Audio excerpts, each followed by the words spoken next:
Madam आपका order. Thank you. ये already paid है। हाँ, पेमेंट आपने कर रखी है। एक सेकंड, बाहर इतनी ठंड है, धुंध पड़ी हुई है, तुमने जैकेट तक नहीं पहनी, क्यों? मेरे पास होते तो पहनती ना, मेरे पास नहीं है।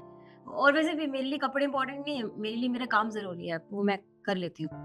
देखो मैं समझती हूँ, सबके लिए उसका काम इम्पोर्टेंट होगा, लेकिन अपनी हेल्थ भी तो ज़रूरी होती है ना। अगर तुम बीमार पड़ जाओगी तो ये काम भी नहीं कर पाओगी। तुम एक काम करो, तुम अंदर आ जाओ, मैं तुम्हारे लिए गर्मा-गर्म चाय बनाती हूँ, तुम चाय पी के चली जाती हो।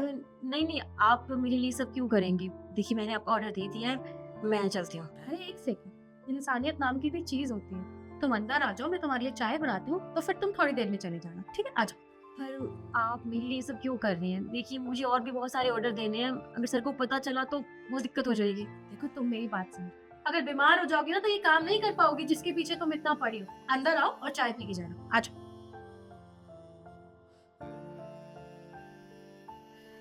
हाँ, तुम बैठो, मैं तुम्हारे लिए चाय।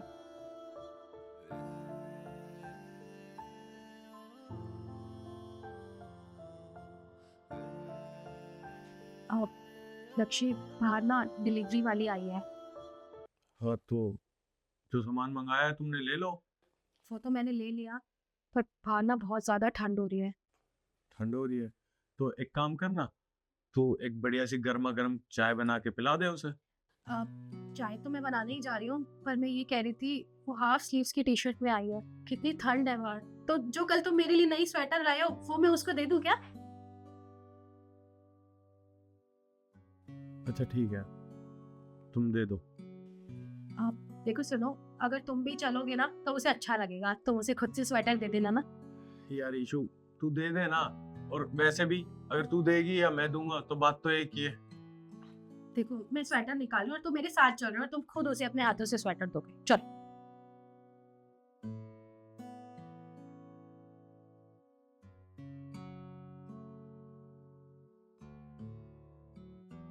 चलो।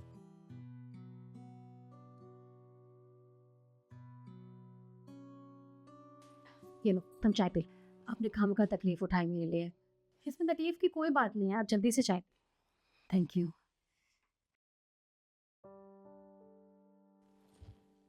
एक बात बताओ, और इतनी ठंड हो रही है, आप कुछ स्वेटर वगैरह क्यों नहीं पहनते? वो सर एक्चुअली मेरे पास स्वेटर थी पिछले साल, वो फट गई तो अब मेरे पास कुछ भी नहीं है। और मेरे पास इतनी सेविंग नहीं होती कि मैं खुद के लिए गर्म कपड़े खरीद सकूं। इसलिए मैं काम के दौरान ऐसे ही रहती हूँ, बिना स्वेटर के। वैसे एक बात पूछूं आपसे, आपकी बेबी आपसे बहुत प्यार करती होगी ना? जी हाँ। आप बहुत खुशकिस्मत हैं, और आप भी, जो आपको इतना प्यार करने वाला पति मिला। काश सबकी किस्मत ऐसी हो। मतलब मैं समझा नहीं कुछ। वो एक्चुअली क्या है सर, मैं भी एक लड़की से बहुत प्यार करती थी। हम दोनों एमएनसी कंपनी में काम करते थे। काम करते करते हमें कब एक दूसरे से प्यार हो गया पता ही नहीं चला। फिर हमने शादी करने का डिसाइड किया, लेकिन मेरे घर वाले नहीं चाहते थे, और मैंने घर वालों के खिलाफ जाकर शादी की। मुझे अपना घर छोड़ना पड़ा क्योंकि हमने भाग कर शादी की थी। शादी के बाद सब कुछ ठीक था, एक दो साल काफ़ी प्यार करते थे वो मुझसे, सब कुछ ठीक था। मुझे लगा कि मैंने लाइफ में सब कुछ पा लिया, लेकिन अचानक से पता नहीं क्या हो गया उन्हें। मुझ पे गुस्सा करने लगी, मुझ पर हाथ उठाने लगी। उन्होंने ऑफिस आना भी छोड़ दिया, घर पे पड़े रहते थे, मुझसे ही काम करवाते थे। मेरे पैसों पे पलना और मुझसे गुस्सा करना, चिल्लाना, हाथ उठाना मुझसे बर्दाश्त नहीं हो रहा था। मुझे समझ नहीं आ रहा था ये सब क्यों हो रहा है। उसके बाद मुझे पता चला कि वो किसी और लड़के से बात करते हैं, मुझे चीट कर रहे हैं। पहले तो मुझे भरोसा नहीं हुआ, लेकिन जब मैंने उनके फ़ोन में चैटिंग पढ़ी तो मुझे पता चला कि उन्होंने मुझे धोखा दिया है। मैंने उनसे बात भी की, लेकिन उन्होंने मना कर दिया। उस वजह से हमारी बहुत बहस हुई। उन्होंने तो ये तक कह दिया कि वो अब मेरे साथ नहीं रहेंगे। मुझे कुछ समझ में नहीं आ रहा था, मैं क्या करूँ? मैं घर वापस नहीं जा सकती थी, और मैं ऐसे इंसान के साथ रहती हूँ जो मुझसे नहीं किसी और से प्यार करता है। उसके बाद मैंने जैसे भी करके मैंने वो घर छोड़ दिया, क्योंकि मुझसे वो सब बर्दाश्त नहीं हो रहा था। लेकिन सर, उसके बाद मुझे पता चला कि मैंने मैंने कितनी बड़ी गलती की है, और उसकी सज़ा मैं आज तक भुगत रही हूँ। अब मैं अकेले रहती हूँ, मेरा कोई भी नहीं है। पता नहीं लोग पैसों के लिए कितना गिर जाते हैं। वैसे तुम्हारे साथ इतना कुछ हुआ तो तुम अपनी फैमिली के पास भी तो वापस जा सकती थी।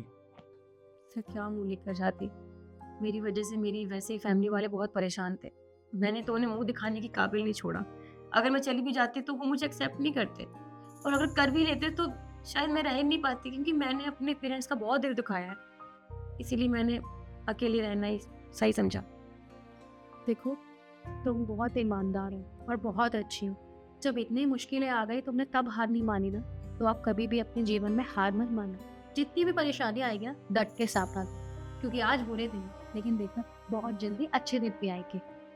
अकेले तो हो सकता है। अरे बातों में तो हम भूल ही गए। एक काम करो, आप ये स्वेटर रखो और ये पहन लो, आपको ठंड नहीं लगेगी। पर सर ये बहुत महंगा लग रहा है। आप मुझे क्यों दे रहे हैं? कोई बात नहीं, मैं एडजस्ट कर लूंगी। अरे कोई बात नहीं, आप रखिए। देखो, तुम ये रखोगी ना तो हमें बहुत अच्छा लगेगा। पर इंसानियत नाम की भी तो कोई चीज़ होती है ना। तुम इसे रखो। आपको बहुत बहुत शुक्रिया। बातों बातों में तुम अपनी चाय पीना भूल गई हो, ठंडी हो जाएगी, जल्दी पियो। जी।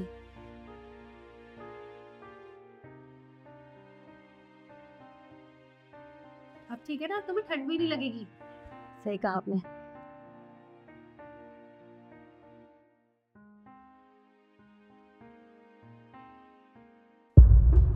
अब तो उन्होंने मेरे लिए बहुत कुछ किया। आपको बहुत बहुत शुक्रिया। अब मैं चलती हूँ, वरना सर बहुत गुस्सा होंगे।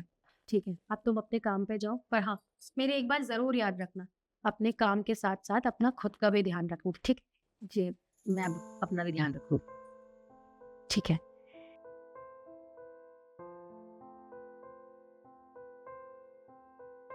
बच्चे, तुमने उसके चेहरे की स्माइल देखी? वो कितना खुश थी ना।